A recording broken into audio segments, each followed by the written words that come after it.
Hey fellas, Dan Brokos from Faucet Tactical, Trijicon Pro staff, out here with another episode of Trijicon Training Tips. Today we're going to talk about how to utilize the segmented circle on the MRO HD and the RMR HD. Hey, first we're going to talk about the MRO HD. It's got a 2-minute angle dot and a 68-minute angle segmented circle with hash lines south, north, west, and east. So at CQB with a 50-meter zero, at CQB distances, all I got to do is put that bottom hash on my kill zone, and it's going to compensate for 50-meter zero. Great tool to have on that thing. CQB offset, circle, 68-minute angle, hashtag on the bottom. I'm going to come up, put that right on target. It's going to compensate for my bullet drop roughly 2 inches at 7 meters.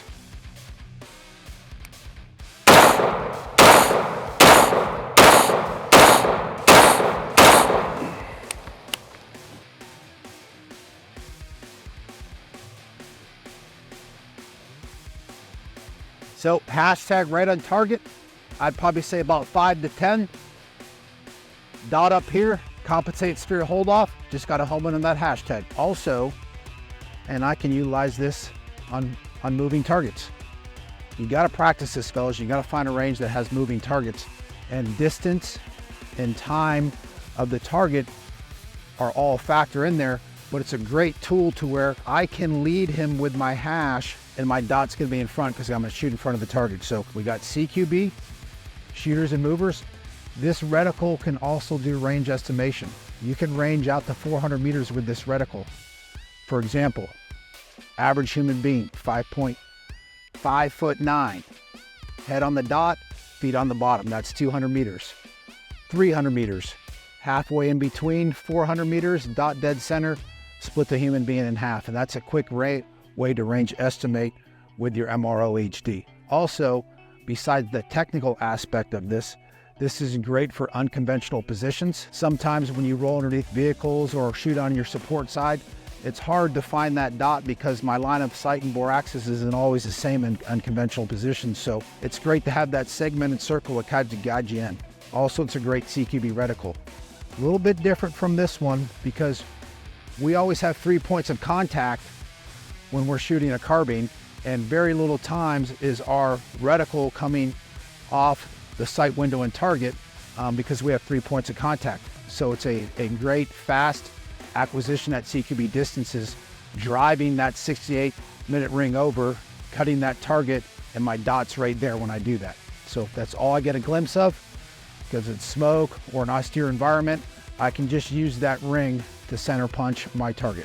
All right, now we're going to talk about how to use the segmented circle on our RMR HD. Definitely if I was in a CQB environment and my long gun went down and I was transitioning my pistol, all I had was my pistol, it's kind of the opposite of a carbine. I'm going to take my top hash, put it on the neck of the target in case it's obstructed, and I'm going to end up center punching that individual. And that is, hey, why would you do that? Well, if it's a life and death situation and I got a bad draw stroke or bad transition, I'm riding that thing out.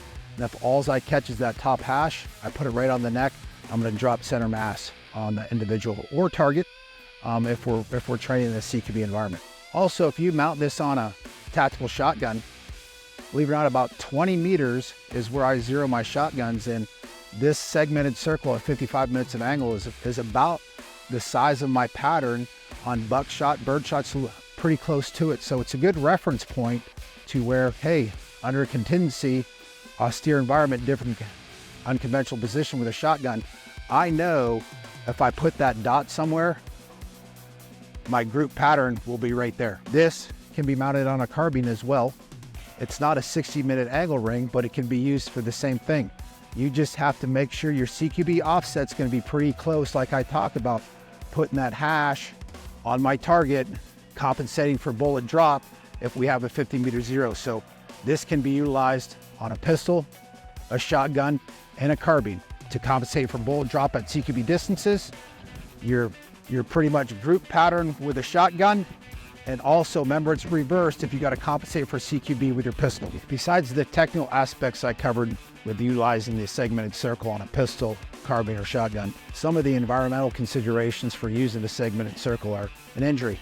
I'm down to one arm, whether it be my stronger support side pretty much my recoil is going to bring those sights off target, and it's good to have that segmented circle because you're going to pick it up quicker if I come completely off target. It's also good for unconventional shooting positions, flat face prone, rollover prone, underneath vehicles where I only have a glimpse of that and I really have to work hard to align my sight, my line of sight and bore axis up to find that target. It's not as easy as you think just standing up staring at the target. So that segmented circle kind of draws your eyes into getting my line of sight perfect so I can find my dot dead center of my target. Hey, in conclusion, talked about, the technical features of how to utilize my segmented circle on my carbine. And again, I can run a MRO HD on a shotgun as well, and it's pretty much the same holding pattern. Also, both of them can be utilized for shooting and moving, CQB offsets, and actually range estimation. And make sure you consider those environmental factors and conditions as well.